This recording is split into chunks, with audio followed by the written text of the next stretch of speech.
আপনি আমার শিক্ষক, আপনি আমার সাথে কি করছেন? একবার ভেবে দেখেছেন? শিরোনাম বাদ দিয়ে মূল গল্পটা শুরু করি।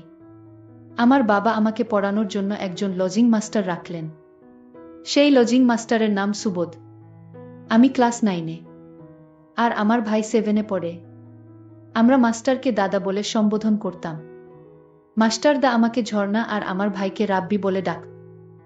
মাস্টারদা পড়ালেখায় খুব ভালো ছিল। তার সুনাম অনেক ছাত্রছাত্রীদের মুখে। আর তাই তো বাবা সেই মাস্টারদাকে আমাদের বাড়িতে লজিং রাখলেন। আমার মা মাস্টারদাকে বললেন, আপনি নিজের পরিবার মনে করে আমার ছেলে মেয়েদের পড়াবেন। আর তাই মাস্টারদা আমাদেরকে ভালোভাবে বুঝিয়ে বুঝিয়ে পড়াতেন। আমাদের প্রতিদিনের পড়া যতক্ষণ না শেষ হতো ততক্ষণ মাস্টারদার নিজে পড়া পড়তেন না। আমাদের ছুটি দিয়ে তারপর তিনি নিজে পাঠে মনোযোগ দিতেন। মাস্টারদার সহযোগিতায় আমি ভালোভাবে এসএসসি পাস করে কলেজে উঠলাম। আর আমার ভাই রাব্বি 10-এর নিচে থেকে প্রথম স্থান অধিকার করল। আমাদের রেজাল্ট এত ভালো হয়েছে যে আমাদের মা বাবা মাস্টারদের প্রতি এত বেশি আন্তরিকতা সৃষ্টি হয়েছিল যে মাস্টারদা আমাদের পরিবারের একজন খুব গুরুত্বপূর্ণ ব্যক্তিত্বে পরিণত হল। পরিবারের সব কাজকর্ম মাস্টারদার পরামর্শ ছাড়া হতো না। আমার বাবা বিমান বাহিনীতে চাকরি করতেন, তাই তেমন ছুটি পেতেন না। আর আমার ভাই ছিল ছোট। পরিবারের সকল সমস্যায় মাস্টারদা আমাদের একমাত্র নির্ভরশীল ব্যক্তি হয়ে ওঠে। আমার মা বাবা ও মাস্টারদাকে খুব বিশ্বাস করতেন। আমাদের ভবিষ্যৎ কিভাবে ভালো হবে সেই পরামর্শ ও মাস্টারদাই দিত। আমাদের পড়ার ঘরটা আমাদের মূল ঘর থেকে আলাদা ছিল। আমাদের মূল ঘর এবং পড়ার ঘরের মাঝখানে বাড়িতে প্রবেশ করার রাস্তা ছিল। পড়ার ঘরে 2খান রুম ছিল আর তার সাথে বারান্দা। আমরা এক রুমে পড়তাম আর অন্য রুমে মাস্টারদা থাকত। আমি আর মাস্টারদা মুখোমুখি বসতাম। আর আমার ভাই আমার ডান পাশে এবং মাস্টার বাম পাশে বসে পড়ত। কলেজের পড়া একটু কঠিন হওয়ায় একদিন আমার পড়া কিছুতেই মুখস্থ হচ্ছিল না। মাস্টারদা আমাকে বকাবকি করছিলেন আর বলছিলেন সারা রাত বসে থাকবে যতক্ষণ না পড়া শেষ হয়।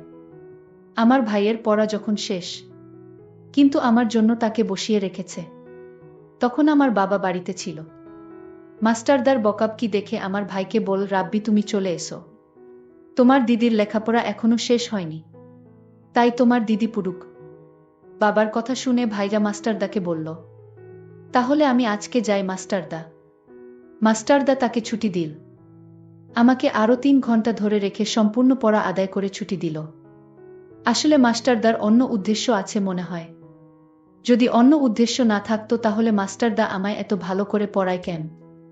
আর পড়া শেষ হয়ে গেলেও আমায় বসিয়ে রাখে। পড়া সঠিকভাবে আদায় করলেও মাস্টারদা বলতে হয় নাই, আরো ভালো করে এখানে বসে পড়া শিখে তারপর ছুটি হবে তোমার। মাস্টারদার কথা মা বাবা অনেক বিশ্বাস করত। মাস্টারদা যা বলবে তাই হবে। মাস্টারদার কথা ছাড়া আমার মা বাবা কিছু করতেন না, এতটাই বিশ্বাস করতে। আর সেই বিশ্বাসের উপর আঘাত করল মাস্টারদা। যাই হোক, সকালে বাবা আর মাস্টার একসাথে ব্রেকফাস্ট করার সময় বাবা মাস্টারদাকে বললেন, সুবোধ দেখো, তুমি আমার ছেলের মতো। তুমি আমার ছেলের মতো কোনো প্রকার লজ্জা শরম করবে না। মেয়ের পড়া শেষ হয়নি বলে রাব্বিকেও ধরে রাখবে না, তাহলে রাব্বির তাড়াতাড়ি শেখার আগ্রহটা নষ্ট হয়ে যাবে। ঝর্ণার পড়া ভারী, সেটা আমি বুঝি। যতক্ষণ সময় লাগে লাগুক, ওর পড়াশোনা শেষ না হওয়া পর্যন্ত ছুটি দেবে না। প্রয়োজনে সারা রাত লাগুক, তুমি তাই করবে। তোমার সংকোচ করার দরকার নেই। মাস্টারদা বল, হ্যাঁ কাকা বলে মিটিমিটি হাসছিল। বাবার ছুটি শেষে কাজে চলে গেলেন। একদিন আমি ইংরেজি বড় একটা রচনা পড়ছিলাম। একটি রচনা কিছুতেই মুখস্থ হচ্ছিল না। রাত 11টা নাগাদ আমার ভাইকে ছুটি দিয়ে দিলেন। আমি পড়তে লাগলাম। হঠাৎ মাস্টারদার একটি পা আমার পায়ে লেগে গেল। আমি ভাবলাম গুরুজনের পায়ে পা লাগিয়ে দিয়েছি, তাই তাড়াতাড়ি সরিয়ে নিলাম এবং প্রণাম করে নিলাম। মাস্টারদা উৎসাহ দিয়ে আমার মাথায় হাত দিয়ে দোয়া করলেন আর বললেন, লক্ষ্মী মেয়ের মতো কাজ করেছ। তবে একটা কথা মনে রাখবে, যার সাথে ভুলভাবে খারাপ আচরণ করবে তার কাছে সাথে সাথে ক্ষমা চেয়ে নিবে।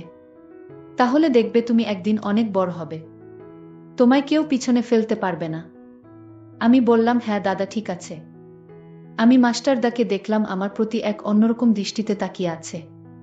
মাস্টারদা আমার দিকে এমনভাবে তাকিয়ে আছে আমি পড়তে পারছি না। আমার কণ্ঠরোধ হয়ে আসছে, গলাটা ভাঙা ভাঙা হয়ে গেছে। পড়ার দিকে একটু মনোযোগ দিতে পারছিলাম না। তারপরও সহ্য করে বসেছিলাম। আমি মাস্টারদাকে প্রশ্ন করলাম, আপনি এভাবে তাকিয়ে কি দেখছেন? আমি তোমার মাঝে এমন কিছু দেখেছি যা শুধু দেখা যায় বলা যায় না। মাস্টারদার কথা আমি কিছুই বুঝিনি। আমি অবাক হয়ে গেলাম। আমি মাস্টারদাকে বললাম, আজ আমি পড়ব না, আমি চলে যাই। মাস্টারদার তাকানো আমার কাছে কেমন যেন অদ্ভুত লাগছে। সেদিনের মতো মাস্টারদা পড়া শেষ করল। সেদিন আমার পড়া শেষ না হলেও আমাদের দুজনকে একসাথে ছুটি দিয়ে দিল। মাস্টারের নজরটা আমার কাছে কেমন জানি মনে হলো। পরের দিন ছিল সাপ্তাহিক ছুটির দিন। সকালে যথারীতি আমরা দুই ভাইবোন পড়তে বসলাম। আমার কেমন যেন লজ্জা লজ্জা লাগছিল। মাঝে মাঝে মুচকি হাসি আসছিল। আমার ভাই একবার বলেই ফেল, দিদি হাসছিস কেন? আমি তাকে ধমক দিলাম। সাথে সাথে মাস্টার তাও একটু থামতে রাব্বির কথা বন্ধ করে দিল। আমি হাঁপিয়ে বাঁচলাম। এর মধ্যেই আমার কলমের কালি শেষ। আর কলম ছিল না। তাই মাস্টারদা রাব্বিকে কিছু টাকা দিয়ে আদেশ করে বলল, রাব্বি যাও তো দোকানে একটা কলম নিয়ে এসো। দোকানে যাওয়ার আদেশ পেয়ে খুশিতে নাচতে নাচতে রাব্বি চলে গেল। রাব্বি চলে যেতেই মাস্টারদা রাব্বির পেন্সিলটা আমাকে দিয়ে অঙ্ক বোঝানোর বাহানা নিয়ে আমার পাশে এসে বসল। আমি অঙ্ক করছিলাম, কিন্তু আমার মন ছিল মাস্টারদার উপর। রাব্বি চলে যাওয়ার পর মাস্টারদা আমার সাথে এক অদ্ভুত আচরণ করার চেষ্টা করল। আমি বললাম, মাস্টারদা আপনি আমার শিক্ষক, বাবার সমতুল্য। আপনি এমন করবেন না। এমন সময় রাব্বি ঘরে এসে হাজির। সেদিন থেকে আমি যেন আরো বেশি মাস্টারদাকে নিয়ে নানান চিন্তায় পড়ে গেলাম। আসলে মাস্টারদার ইদানিং কি হলো আমি কিছুই বুঝতে পারছি না। মাস্টারদা তা এরকম ছিল না। একদিন দুপুরে সবাই দিবা নিদ্রায় মগ্ন। আমিও ঘুমাতে যেতে অনেকক্ষণ ধরে চেষ্টা করে ব্যর্থ হলাম। মাস্টারদার কথা মনে পড়ল। আমি ভাবলাম গিয়ে দেখি মাস্টারদা কি করে। উকি দিয়ে দেখলাম কি করছে। দেখি মাস্টারদা ঘুমায়নি, বরং আমাকে দেখা মাত্রই চমকে উঠল। আমি চারিদিকে তাকিয়ে দেখলাম। মায়ের ঘরে গিয়ে দেখলাম গভীর ঘুমে ঘুমিয়ে আছে। তারপর চুপি চুপি মাস্টারদার রুমে গেলাম। আমি মাস্টারদার রুমে গিয়ে মাস্টারদাকে ডাক দিয়ে তুললাম। ডাক দিতেই মাস্টারদা ঘুম থেকে উঠে পড়ল। আসলে মাস্টারদাও ঘুমায়নি। মাস্টারদা জেগেই ছিল। আমি মাস্টারদাকে বললাম, আপনি এত রাত হলো ঘুমান না কেন? মাস্টারদা বলল, আমার ঘুম আসছিল না। মাস্টারদা তখন আমায় বলল, তুমি এত রাতে আমার রুমে কেন? মাস্টারদা, আমি আপনার রুমে এসেছি একটা প্রয়োজনে। মাস্টারদা বলল, কি প্রয়োজন? সে তখন আমায় বলল, আপনি ওই দিন আমার দিকে তাকিয়ে কি দেখছিলেন? আপনি বলছিলেন সেটা শুধু দেখা যায় বলা যায় না। মাস্টারদা আমার কথা শুনে অবাক হয়ে বলল, সেটা তোমাকে এখনই বলতে হবে। যাও তুমি এখন তোমার রুমে গিয়ে ঘুমাও। তোমার মা দেখলে বকা দিবে। আমি তখন মাস্টারদাকে বললাম, আপনি এখন আমাকে একটা অঙ্ক বুঝিয়ে দিবেন। রাত প্রায় 2টা বাজে, এই মুহূর্তে লেখাপড়া মাথায় কাজ করবে না। কাল সকালে আমি বুঝিয়ে দিব। আমি মাস্টারদাকে বললাম, যদি অঙ্ক না বুঝান তাহলে আপনি আমার দিকে তাকিয়ে কি দেখলেন সেটা বলেন। আপনি তো বললেন সেটা দেখা যায় বলা যায় না। আমি এটার উত্তর না শুনে আমি কিছুতেই আপনার রুম থেকে বের হব না। আমি মেয়েটার এমন দেখে আমি আশ্চর্য হয়ে গেলাম। আচ্ছা, তুমি তো কোনদিন এমন করো না। আজ কি তোমায় ভূতে ধরেছে নাকি? আমি মাস্টারদাকে বললাম, মাস্টারদা আপনি যেদিন আমার দিকে তাকিয়ে কি দেখেছিলেন? আর বললেন এটা দেখা যায় বলা যায় না। আমি যেদিন এই কথাটা আপনার মুখে শুনলাম সেদিন থেকে আমি ঠিকমতো ঘুমাতে পারছি না। আমার বারবার জানতে ইচ্ছা হয় কি এমন জিনিস আমার মাঝে আছে, দেখা যায় কিন্তু বলা যায় না। আজ রাত কিছুতেই ঘুম আসছিল না। এই কথা ভাবতে ভাবতে আর তাই আমার ঘুম আসছিল না। আমি আমার ছাত্রীকে বললাম, শোন, আজ না কাল আমি সত্যি বলবো। এখন রাত অনেক হয়েছে, প্রায় ফজরের আয়ান পড়বে। তুমি যাও গিয়ে ঘুমাও।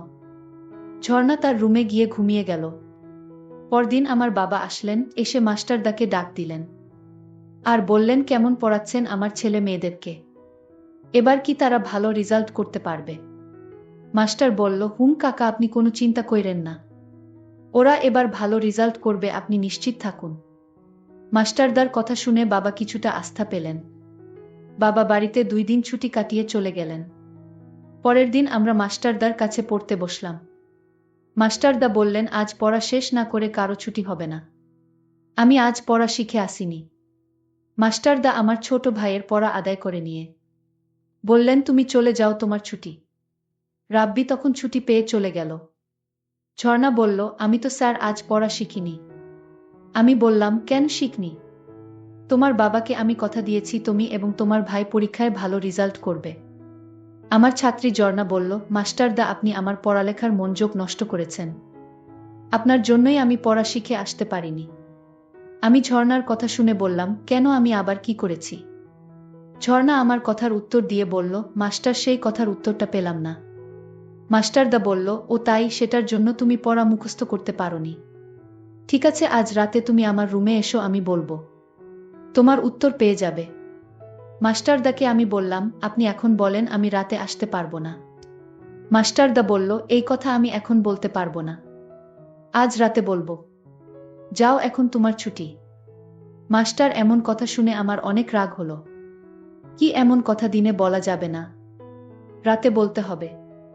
আসলে আমি মাস্টারদার লক্ষণ কিছুই বুঝতে পারছি না। আমি ভাবলাম আজ রাতে আমি তার কাছ থেকে কথাটা জানব। তারপর রাত হলো। আমি চুপি চুপি মায়ের রুমে গেলাম, মা ঘুমাচ্ছে। তারপর মাস্টারদার রুমে গেলাম। মাস্টারদার রুমে গিয়ে দেখলাম মাস্টারদা রুমে নেই। এটা রাতে মাস্টারদা কই গেল? আমি মাস্টারদার রুমটা ভালো করে খুঁজে দেখলাম মাস্টারদা রুমে নেই। কোথায় গেল এত রাতে? তারপর আমি মাস্টারদার রুম থেকে বের হয়ে গেলাম, বাথরুমের দিকে গেলাম, সেখানেও খুঁজে পেলাম না। আমি মাস্টারদাকে ডাক দিলাম, সুবোধ দাদা, আপনি কোথায় গেলেন? আমি খুঁজে না পেয়ে মায়ের রুমে গেলাম। মাকে ডাক দিয়ে বললাম, মা, মাস্টারদা কোথায় গেল? মা বলল, কি বলিস, মাস্টারদা তো কোথাও যাওয়ার কথা না, বাহিরে গেট লক করা। হঠাৎ মনে পড়ল ছোট ভাই রাব্বির রুমটা চেক করার বাকি। তারপর রাব্বির রুমে গেলাম। তারপর রাব্বির রুমে গিয়ে দেখলাম মাস্টারদা রাব্বির ঘরে লাশ হয়ে পড়ে আছেন। আমি তা দেখে চমকে উঠলাম। আমি মাকে বললাম, কি হলো এটা? আমি তো কিছুই বুঝলাম না। মাস্টারদার শরীরে কোনো আঘাত নেই, তাহলে মরল কি করে? আমার ছোট ভাইটা বিছানা থেকে উঠে বলল, আমি সব জানি, মাস্টারদা কিভাবে মারা গেছে। রাব্বিকে জিজ্ঞেস করলাম, কিভাবে মারা গেছে বল। রাব্বি তখন যা বলেছিল তা শুনে আমার আত্মাটা কেঁপে উঠল। রাব্বি বলল, মাস্টারদা মরার আগে আমার রুমে এসে আমায় ডাক দিয়ে বলল আমি দরজাটা খুলতে। আমি দরজাটা খুলে দিতেই মাস্টারদা আমার রুমে আসলো। তারপর আমায় বলল, আজ আমার মেয়ের আত্মা কিছুতেই আমায় ছাড়বে না, আমাকে আজ মেরেই ফেলবে। মাস্টারদাকে আমি বললাম, কই আপনার মেয়ে? মাস্টারদা বলল, আমি দেখতে পাচ্ছি, তুই দেখতে পারবি না। তুই তোর আপুকে বলিস। আমি তোর আপুর দিকে তাকিয়ে থাকতাম, কারণ তোর আপুর চেহারায় আমার মেয়ের আত্মাকে দেখতে পেতাম। আমার মেয়ে আমায় ইশারায় বলতো, এটা কাউকে বলা যাবে না, তুমি আমায় দেখতে পারবে কিন্তু কাউকে বলা যাবে না। আমি যখন ঝর্ণার দিকে তাকিয়ে থাকতাম, তখন ঝর্ণার চেহারায় আমার মেয়ের আত্মার ছবি দেখতে পেতাম। আর আমি যখন সিদ্ধান্ত নিলাম আজ ঝর্ণাকে বলে দিব আমি তার দিকে তাকিয়ে কি দেখতাম, কিন্তু আমার মেয়ে বারণ ছিল এই কথাটা না বলার জন্য। আমি আমার মেয়ের আত্মাকে বলেছিলাম, আমি ঝর্ণাকে মিথ্যা কিছু বলতে পারবো না। এই কথার জন্য আমার মেয়ের আত্মা আজ আমাকে মারতে আসলো, আজ আমার জানটাও কেড়ে নিবে। আমি রাব্বিকে বললাম, এটা তুই কি করে জানলি? রাব্বি বলল, মাস্টারদা রাতে ভয় পেয়ে আমার রুমে চলে আসছিল, আর আমার হাতে একটা চিঠি দিয়ে বলল, এটা তোর আপুকে পড়ে শোনিস। আর আমি চিঠিতে পড়ে তা জানতে পারলাম, মৃত্যুর আগে আমার সাথে সব বলে গেছেন আপু। আমি এখন বুঝতে পারলাম মাস্টারদা কেন আমার দিকে তাকিয়ে থাকত। আজকের গল্পটি এখানেই শেষ করলাম। ভালো লাগলে চ্যানেলটি সাবস্ক্রাইব করে পাশে থাকবেন। ধন্যবাদ।